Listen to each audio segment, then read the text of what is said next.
जय हिंद बच्चों। आज हम कक्षा 11वीं के चैप्टर 9 के विषय में जानेंगे। चैप्टर 9 का टॉपिक है सीक्वेंस एंड सीरीज, अनुक्रम और श्रेणियाँ। इस चैप्टर के माध्यम से जब हम गुजरेंगे तो हम जानेंगे कि सीक्वेंस श्रेणी में क्या अंतर है, समानांतर श्रेणी क्या होती है, समानांतर श्रेणी का व्यापक पद कैसे ज्ञात करते हैं, समानांतर श्रेणी की क्या क्या विशेषताएं हैं, समानांतर श्रेणी का योग कैसे ज्ञात करते हैं और विभिन्न पदों के बीच में समानांतर माध्य किस प्रकार से ज्ञात किया जाता है। किन्हीं दो पदों के मध्य में हम कितने अरिथमेटिक मीन टर्म्स इंसर्ट कर सकते हैं, इस विषय में आज हम चर्चा करेंगे। So let's start with our topic sequence and series. चलिए अब हम अपने दैनिक जीवन में कुछ ऐसे उदाहरणों को देखते हैं, जैसे घरों में उपयोग में आने वाली लकड़ी से बनाई गई सीढ़ी या फिर कोई भी स्टेयर। दूसरा, छोटे छोटे ब्लॉक के माध्यम से पिरामिड को बनाना। इसी प्रकार किसी ऑडिटोरियम या सभागृह में रखी गई प्रथम पंक्ति में सीटों की संख्या का उत्तरोत्तर अंतिम पंक्ति तक निश्चित अंतर में बढ़ना। अब हम डेली लाइफ के एक एग्जाम्पल से हटके कुछ मैथमेटिक्स के एग्जाम्पल लेते हैं। जैसे हमारे पास में सभी प्राकृतिक संख्याएं 1, 2, 3, 4, 5 और इसी प्रकार से और से सम संख्याएं 2, 4, 6, 8, 10 और आगे बढ़ते हुए और इसी प्रकार से हमारे पास में है 10, 20, 30, 40 एंड सो ऑन। और you can write 2 square, 4 square, 6 square, 8 square, likewise this. यहाँ पर आप देखते हैं कि ये जो संख्याएं हैं ये किसी न किसी विशेष क्रम का पालन कर रही हैं, और जब भी संख्याएं इस प्रकार के विशेष क्रम का पालन करती हैं तब हम उसे कहते हैं सीक्वेंस। सीक्वेंस यानी कि अनुक्रम।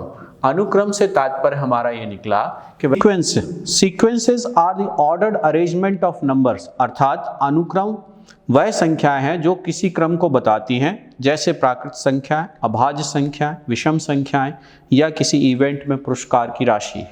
तो इस प्रकार हम कंक्लूड कर सकते हैं कि the ordered list of the numbers is known as sequence, अर्थात किसी निश्चित क्रम में जब हम संख्याओं को प्रदर्शित करते हैं तो इस प्रदर्शन को हम कहते हैं अनुक्रम।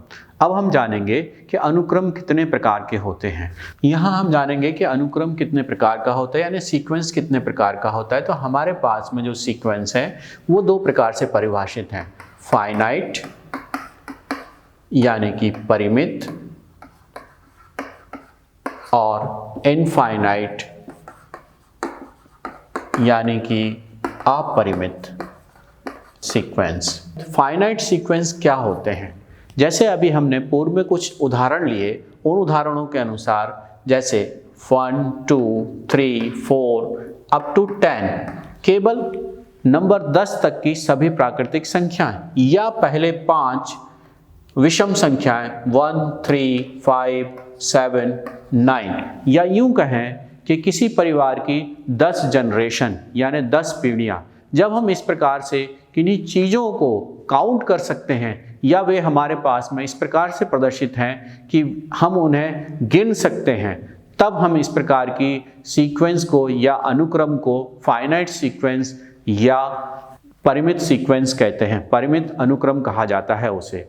दूसरे प्रकार की सीक्वेंस है हमारे पास में इनफाइनाइट सीक्वेंस। इनफाइनाइट सीक्वेंस से तात्पर्य है जिसके अंदर दिए गई संख्याएं जो है अनकाउंटेबल हैं, मतलब सभी प्राकृतिक संख्याएं। अब सभी प्राकृतिक संख्याओं को यदि हम लेंगे तो ये सभी प्राकृतिक संख्याएं अनंत तक मूव करेंगी। इस प्रकार ये जो सीक्वेंस है वो इनफाइनाइट सीक्वेंस कहलाती है। या दूसरे शब्दों में कहें कि सभी सम संख्याएं। So these numbers are not countable. Hence, these kinds of sequences are known as infinite sequences. अब हम जानते हैं एक विशेष प्रकार की जो सीक्वेंस हमारे पास में है वह किस क्रम का पालन करती है। सपोज करते हैं कि हमारे पास में कुछ नंबर ऐसे हैं 1, 1, 2, 3, 5, 8 एंड सो ऑन।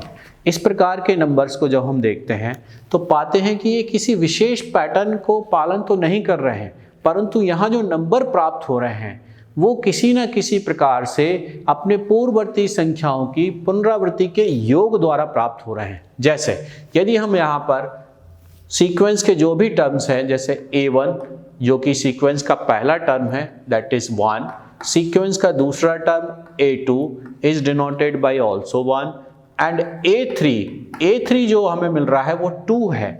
और यदि हम यहाँ 2 को नोटिस करें तो 2 जो है 1 + 1 यानी कि पहला पद और दूसरे पद के योग द्वारा प्राप्त हो रहा है। इसी प्रकार यदि हम A4 की बात करें तो A4 हमारे पास में है 3 यानी कि 3 जो हमको मिल रहा है वो A2 प्लस A3 के योग से मिल रहा है। A2 हमारे पास में है 1, A3 हमारे पास में है 2, so we are getting 3. This kind of sequence is known as Fibonacci sequence. It is known as Fibonacci sequence. ये नाम आपको इंग्लिश में ही याद रखना पड़ेगा, Fibonacci sequence. तो इस प्रकार की जो सीक्वेंस होती है उसे हम Fibonacci sequence कहते हैं।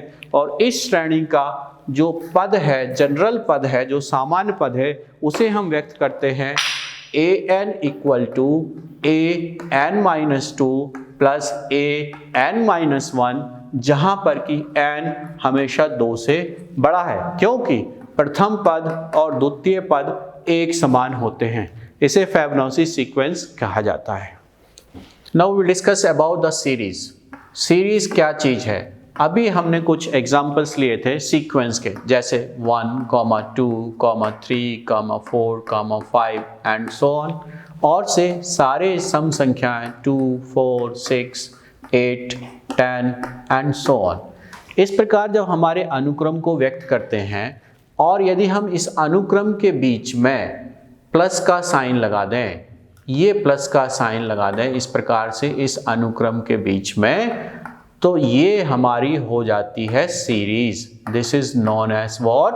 This is known as a series. So means series से तात्पर्य है the algebraic sum of the terms of a sequence और प्रोग्रेशन इज कॉल्ड सीरीज। अर्थात किसी अनुक्रम या श्रेणी के विभिन्न पदों का योग जो है वो श्रेणी कहलाती है। हिंदी मीडियम के विद्यार्थी भी श्रेणी और प्रोग्रेशन में अंतर को समझेंगे। हिंदी मीडियम में एक ही शब्द है श्रेणी, जबकि अंग्रेजी माध्यम में 2 शब्द हैं सीरीज और progression.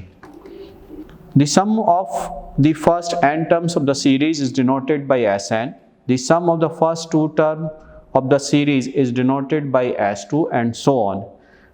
And each term of the sequence is denoted by T1, T2, T3 up to Tn. और इस श्रेणी के योग को सिग्मा अक्षर द्वारा व्यक्त किया जाता है। अब हम जानेंगे कि प्रोग्रेशन क्या होती है। Progression means a sequence which follows a definite pattern और ऑर्डर। अर्थात जब कोई अनुक्रम किसी विशेष पैटर्न का पालन करता है तो उसे श्रेणी कहते हैं, जैसे सभी सम संख्याएं, प्राकृतिक संख्याएं, प्राकृतिक संख्याओं का वर्ग इत्यादि। हमारे पास में प्रोग्रेशन 3 प्रकार की होती हैं। पहली प्रोग्रेशन है अरिथमेटिक प्रोग्रेशन यानी कि समानांतर श्रेणी। दूसरे प्रकार की प्रोग्रेशन है गुणोत्तर श्रेणी यानी कि ज्योमेट्रिक प्रोग्रेशन। और तीसरे प्रकार की श्रेणी है हमारे पास में हरात्मक श्रेणी यानी कि हार्मोनिक प्रोग्रेशन। समानांतर श्रेणी। अब हम जानेंगे कि समानांतर श्रेणी क्या होता है। A sequence in which each term is obtained by adding or subtracting a constant number to its preceding term is called an arithmetic progression. अर्थात समानांतर श्रेणी वह श्रेणी है जो अपने पूर्ववर्ती पद में किसी अचर संख्या को जोड़ने पर या घटाने पर प्राप्त होती है। इस अंतर को कॉमन डिफरेंस यानी कि सर्वांतर कहते हैं, जिसे d द्वारा व्यक्त किया जाता है। यदि समानांतर श्रेणी का प्रथम पद a, उसका सर्वांतर d हो तो सेकंड टर्म t2 अर्थात द्वितीय पद a + d होगा, t3 a + 2d होगा और इसी प्रकार श्रेणी का nवां पद tn = a + n-1 × d होगा। इस प्रकार हम समानांतर श्रेणी को लिख सकते हैं a, + d, a + 2d, a + 3d, a + 4d up to a + n-1 × d up to so on।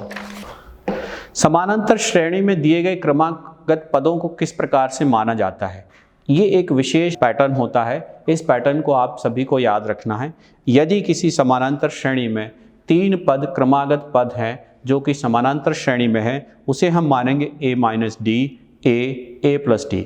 यदि 4 पद क्रमागत हैं और वो समानांतर श्रेणी में है तब हम उसे मानेंगे a minus 3d, a minus D, a plus D, a plus 3d। यदि 5 पद क्रमागत हैं और वे समानांतर श्रेणी में हैं तब हम उन्हें मानेंगे कि a minus 2d, a minus D, a plus D, a plus 2d। और यदि 6 पद हैं क्रमागत हैं समानांतर श्रेणी में है तब हम उन्हें मानेंगे a minus 5d, a minus 3d, a minus D, a plus D, a plus 3d, a plus 5d। अब हम जानेंगे कि समानांतर श्रेणी अर्थात अर्थमेटिक प्रोग्रेशन की प्रॉपर्टीज क्या हैं। What are the properties of arithmetic progression, यानी श्रेणी की विशेषताएं क्या हैं। श्रेणी की विशेषताएं, कौन सी श्रेणी की विशेषताएं भाई? समानांतर श्रेणी की विशेषताएं। हमें लेना है समानांतर श्रेणी की विशेषताएं, समानांतर श्रेणी की विशेषताएं। Let's look one more example. We have suppose 5, 10, 15, 20, 25 and so on. You can decide, you can see whether this is a arithmetic progression or not. Yes, it is a arithmetic progression. Why it is a arithmetic progression? Because this progression is increasing by the particular constant difference throughout the progression and that difference is what? 5। यह श्रेणी जो है किस प्रकार से आगे बढ़ रही है? यह श्रेणी जो है एक संख्या, निश्चित संख्या, स्थिर संख्या जो कि 5 है उसके अंतर से यह श्रेणी आगे बढ़ रही है, इसलिए ये कैसी है? अर्थमेटिक प्रोग्रेशन है। चलिए अब हम इसमें से कोई भी एक डिजायरेबल नंबर, जो भी आपकी इच्छा हो, उस नंबर को इसमें प्लस करते हैं। जैसे मैंने चाहा कि मैं श्रेणी के प्रत्येक पद में 3 प्लस कर दूं। पहले पद में प्लस किया 5 प्लस 3, सेकेंड टर्म में ऐड किया 10 प्लस 3, थर्ड टर्म में भी 15 प्लस 3, फोर्थ टर्म में भी 20 प्लस 3 और फिफ्थ टर्म में भी 25 प्लस 3 और गोइंग इन दिस वे। तो हमारे पास में जो रिजल्ट आ रहा है वो रिजल्ट क्या आ रहा है? 8, 13, 18, 23, 28 प्रकार की श्रेणी है। तो हम देखते हैं कि प्रथम पद 8 से द्वितीय पद जो 13 प्राप्त हो रहा है वो किस नंबर से बढ़ रहा है? प्लस 5 से। 13 से 18 जो हमें मिल रहा है वो भी प्लस 5 से इंक्रीज हो रहा है। 18 से 23 मिल रहा है वो भी 5 से इंक्रीज हो रहा है और 23 से 28 जो हमारे पास मिल रहा है वो भी प्लस 5 से मिल रहा है। इस प्रकार हम देखते हैं कि श्रेणी के जो 2 पद हैं उन 2 पदों के बीच में जो डिफरेंस है वो क्या है? प्लस 5 है और वो थ्रू आउट द प्रोग्रेशन कैसा है? कांस्टेंट है। तो इस प्रकार जो हमें श्रेणी मिली वो भी कौन सी श्रेणी है? वो भी एक अर्थमेटिक प्रोग्रेशन यानी कि समानांतर श्रेणी है।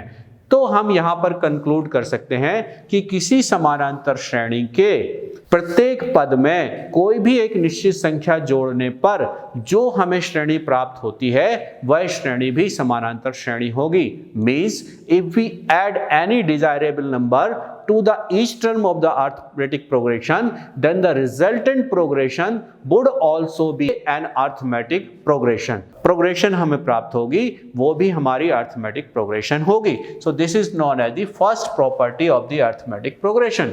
Suppose अब हम कोई एक दूसरी श्रेणी लेते हैं। हमारे पास में जो श्रेणी है वो सपोज करते हैं 50, 100, 150, 200 एंड सो ऑन। इस प्रकार से हमारे पास में एक ये श्रेणी है। ये भी एक अर्थमेटिक प्रोग्रेशन है क्योंकि इसके 2 पदों के बीच का अंतर भी एक समान है।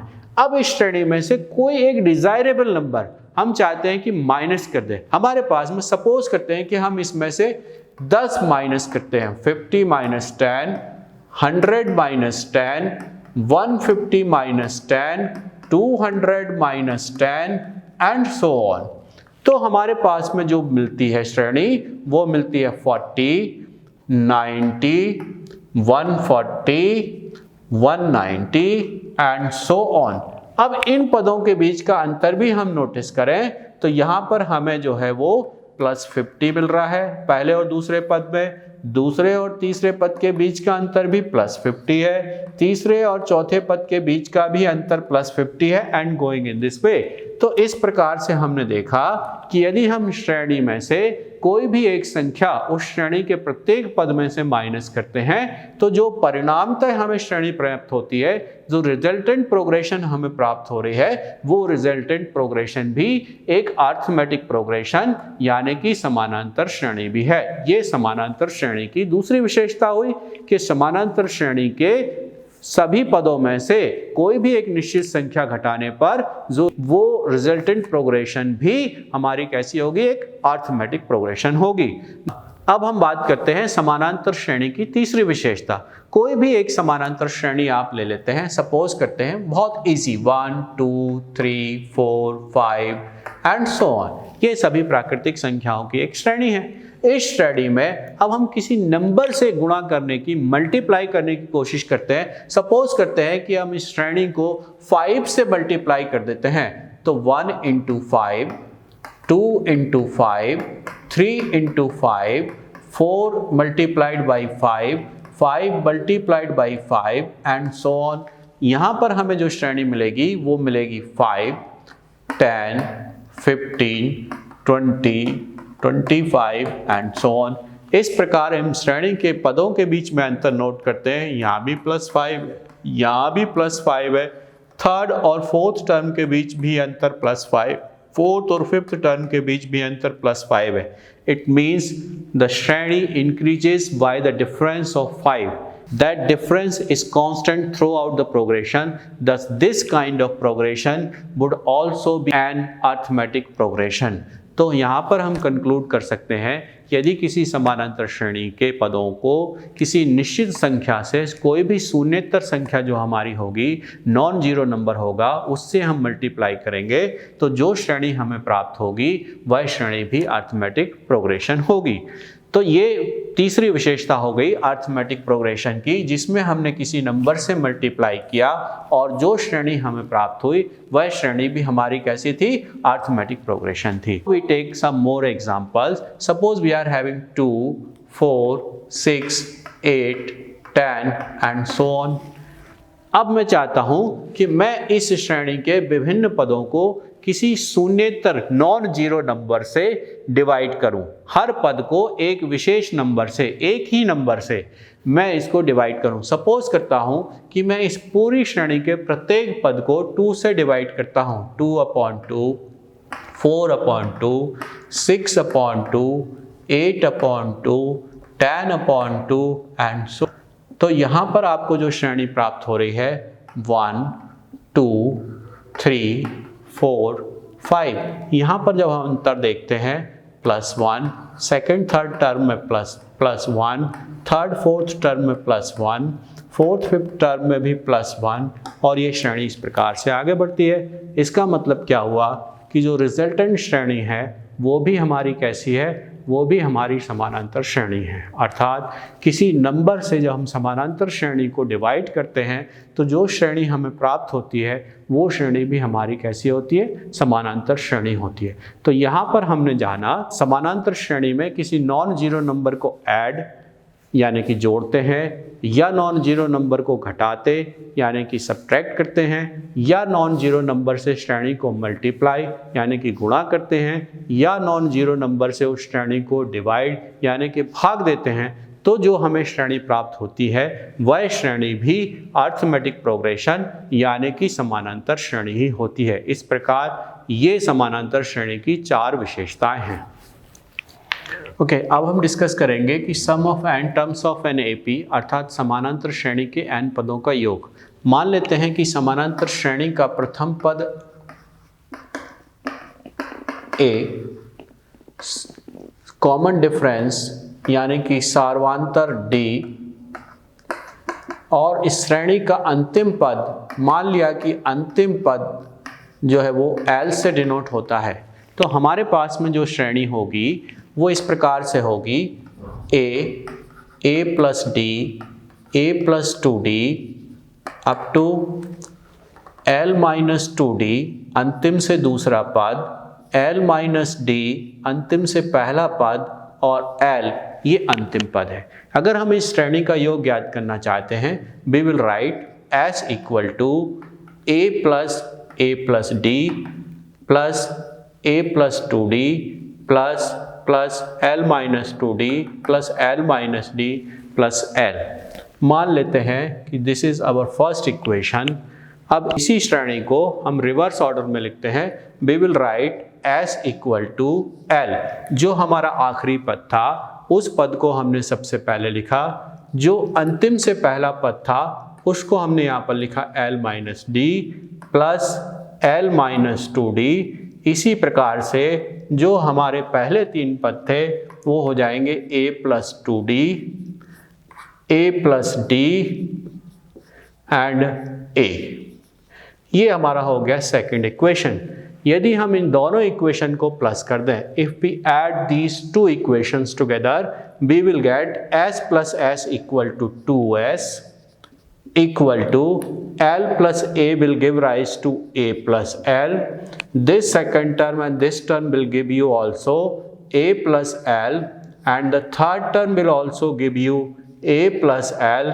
और इसी प्रकार से जब हम सारे पदों पर जा रहे हैं तो हमें यहाँ पर मिल रहा है a plus l। इस प्रकार हमारे पास में जो मिलता है वो हो जाता है 2s इक्वल टू, मान लेते हैं कि समानांतर श्रेणी में जो पदों की संख्या थी वो पदों की संख्या थी n पद तक। तो यहाँ पर जो श्रेणी के n पद होगा तो यहाँ पर हो जाएगा n equal to n into a plus 2s equal to n into a plus l, अर्थात s equal to n by 2 a plus l, जो कि समानांतर श्रेणी के n पदों का योग है। जो समानांतर श्रेणी के कितने पदों का योग है? n पदों का योग है।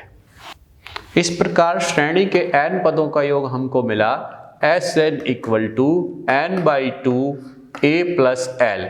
बट हम पहले ही जानते हैं कि l इक्वल टू होता है a plus n minus 1 into D, जो कि श्रेणी का व्यापक पद है।